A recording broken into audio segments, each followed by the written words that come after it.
ಸಚಿವ ಸ್ಥಾನಕ್ಕೆ ನಾಗೇಂದ್ರ ರಾಜೀನಾಮೆ ಸಲ್ಲಿಕೆ ಮಾಡಿದರೆನ್ನುವ ಮಾಹಿತಿ ಲಭ್ಯವಾಗ್ತಾ ಇದೆ. ನಿನ್ನೆಯೇ ರಾಜೀನಾಮೆ ಸಲ್ಲಿಸಿದ್ದಾರಂತೆ ನಾಗೇಂದ್ರ. ರಾಹುಲ್ ಗಾಂಧಿ ಸಮ್ಮುಖದಲ್ಲೇ ರಾಜೀನಾಮೆಯನ್ನ ಸಲ್ಲಿಸಿದ್ದಾರೆ ನಾಗೇಂದ್ರ ಅನ್ನುವ ಮಾಹಿತಿ ಸಿಗ್ತಾ ಇದೆ. ಹೈಕಮಾಂಡ್ನಿಂದ ರಾಜೀನಾಮೆಯನ್ನ ಅಂಗೀಕಾರ ಮಾಡೋದು ಒಂದೇ ಬಾಕಿ ಇದೆ. ವಾಲ್ಮೀಕಿ ನಿಗಮದಲ್ಲಿ ನಡೆದಿದ್ದೇ ಎನ್ನಲಾದಂತಹ ಬ್ರಹ್ಮಾಂಡ ಭ್ರಷ್ಟಾಚಾರದ ವಿಚಾರಕ್ಕೆ ಸಂಬಂಧಪಟ್ಟಂತೆ ಸಚಿವ ಸ್ಥಾನ ಮತ್ತೊಮ್ಮೆ ಕೊಟ್ಟಿದ್ದಕ್ಕಾಗಿ ವಿಪಕ್ಷಗಳು ತೀವ್ರ ಹೋರಾಟವನ್ನ ಮಾಡಿತ್ತು. ಅಧಿವೇಶನದ ಸಂದರ್ಭದಲ್ಲೂ ಕೂಡ ಗದ್ದಲವನ್ನ ಸೃಷ್ಟಿ ಮಾಡಿತ್ತು. ಪಾದಯಾತ್ರೆಗೂ ಕೂಡ ವಿಪಕ್ಷಗಳು ಸಿದ್ಧತೆಯನ್ನ ಮಾಡಿಕೊಳ್ತಾರೆ. ಇದರ ನಡುವೆ ರಾಜೀನಾಮೆ ಅಂಗೀಕಾರ ಮಾಡಲೇಬೇಕು, ರಾಜೀನಾಮೆಯನ್ನ ತೆಗೆದುಕೊಳ್ಬೇಕು ಅಂತೇಳಿ ವಿಪಕ್ಷಗಳು ಆಗ್ರಹಿಸಿದ್ವು. ನಿನ್ನೆ ಇದೇ ಕಾರಣಕ್ಕೋಸ್ಕರ ದೆಹಲಿಯಲ್ಲಿ ಹೈಕಮಾಂಡ್ ಮೀಟಿಂಗ್ ಅನ್ನ ಕೂಡ ನಡೆಸಿತ್ತು. ಆ ಸಂದರ್ಭದಲ್ಲೇ ತಮ್ಮ ಸಚಿವ ಸ್ಥಾನಕ್ಕೆ ನಾಗೇಂದ್ರ ಅವರು ರಾಜೀನಾಮೆ ಸಲ್ಲಿಸಿ ರಾಜೀನಾಮೆ ಪತ್ರವನ್ನ ಕೊಟ್ಟು ಬಂದಿದ್ದಾರೆ ಅನ್ನೋ ಮಾಹಿತಿ ಸಿಗ್ತಾ ಇದೆ. ಆದ್ರೆ ಹೈಕಮಾಂಡ್ ಅದನ್ನ ಅಂಗೀಕಾರ ಮಾಡಬೇಕು ಅನ್ನೋದು ಈಗ ಸಿಗ್ತಾ ಇರುವಂತಹ ಮಾಹಿತಿ.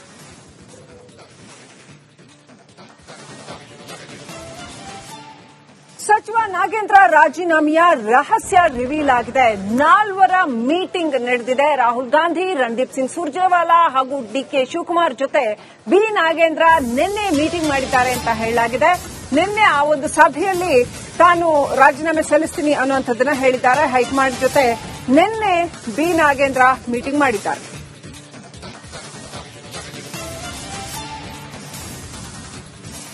ನಿಮಿಷಗಳ ಕಾಲ ಈ ಮೀಟಿಂಗ್ ನಡೆದಿದೆ ಅಂತ ಹೇಳಲಾಗಿದೆ.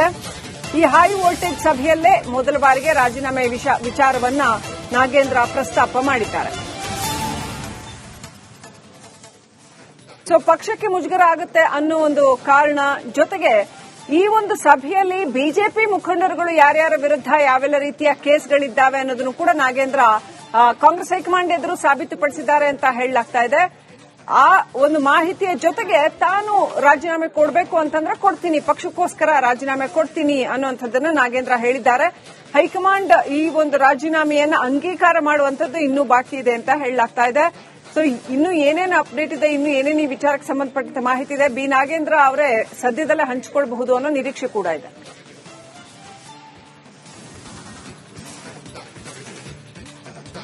ಶ್ರೀಲಕ್ಷ್ಮಿ, ಇಲ್ಲಿ ಹೈಕಮಾಂಡ್ ಜೊತೆ ಮಾತಾಡ್ತಾ ಇರೋ ಸಂದರ್ಭದಲ್ಲಿ ಬಹಳ ಭಾವುಕರಾಗಿದ್ರಂತೆ ನಾಗೇಂದ್ರ ಅವರು. ಯಾಕಂತ ಹೇಳಿದ್ರೆ ತನ್ನಿಂದ ಆಗ್ಲಿ ಅಥವಾ ತನ್ನ ಪಕ್ಷಕ್ಕಾಗ್ಲಿ ಅಥವಾ ಸಿಎಂಗಾಗ್ಲಿ ತನ್ನಿಂದ ಯಾವುದೇ ರೀತಿಯಾದಂತಹ ಮುಜುಗರ ಆಗೋದು ಬೇಡ ಎನ್ನುವಂತ ನಿಟ್ಟಿನಲ್ಲಿ ರಾಜೀನಾಮೆಯನ್ನ ಕೊಡ್ತೀನಿ ಅಂತ ಹೇಳಿದ್ರಂತೆ ಸಭೆಯ ಸಂದರ್ಭದಲ್ಲಿ.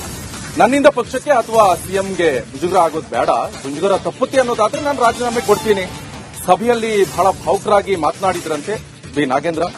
ನನ್ನ ತಪ್ಪಿಲ್ದಿದ್ರೂ ಕೂಡ ಬಿಜೆಪಿಯವರು ನನ್ನನ್ನ ಬಲಿಪಶು ಮಾಡ್ತಿದ್ದಾರೆ, ನನ್ನ ರಾಜೀನಾಮೆ ಪಡೆಯುವ ಹುನ್ನಾರ ಮಾಡ್ತಿದ್ದಾರೆ ಬಿಜೆಪಿಯವರು. ಪಕ್ಷಕ್ಕೆ ಯಾವುದೇ ಮುಜುಗರ ಆಗಬಾರದು ಅಂತ ಭಾವುಕರಾಗಿದ್ದಾರೆ ನಾಗೇಂದ್ರ. ನಾನು ರಾಜೀನಾಮೆ ಕೊಡ್ತಾ ಇದ್ದೀನಿ ಅಂತ ನಾಗೇಂದ್ರ ಹೇಳಿದ್ದಾನೆ.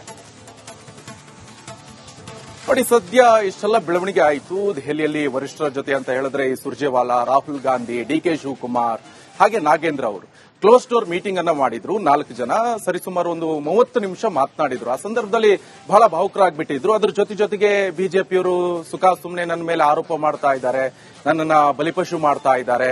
ಇನ್ನೊಂದ್ ಕಡೆಯಲ್ಲಿ ಸಿಎಂ ಬೇರೆ ಮೊನ್ನೆ ಒಂದು ಸ್ಟೇಟ್ಮೆಂಟ್ ಕೊಟ್ಬಿಟ್ಟಿದ್ರು, ಪಕ್ಷ ಶಿಸ್ತಿನ ಸಿಪಾಯಿ. ಸೊ ಎಲ್ಲ ನೋಡಿದಂತ ಸಂದರ್ಭದಲ್ಲಿ ಎಲ್ಲೊಂದ್ ಕಡೆ ಪಕ್ಷಕ್ಕೆ ಡ್ಯಾಮೇಜ್ ಬೇಡ, ಸಿಎಂ ಡಿಕೆ ಶಿವಕುಮಾರ್ ಅವರಿಗೂ ಕೂಡ ಯಾವುದೇ ರೀತಿಯಾದಂತಹ ಮುಜುಗರ ಬೇಡ ಎನ್ನುವಂತ ನಿಟ್ಟಿನಲ್ಲಿ ನಾನು ರಾಜೀನಾಮೆ ಕೊಡ್ತೀನಿ ಎನ್ನುವಂತಹ ಇಂಗಿತವನ್ನ ವ್ಯಕ್ತಪಡಿಸಿದ್ರು ಬಿ ನಾಗೇಂದ್ರ.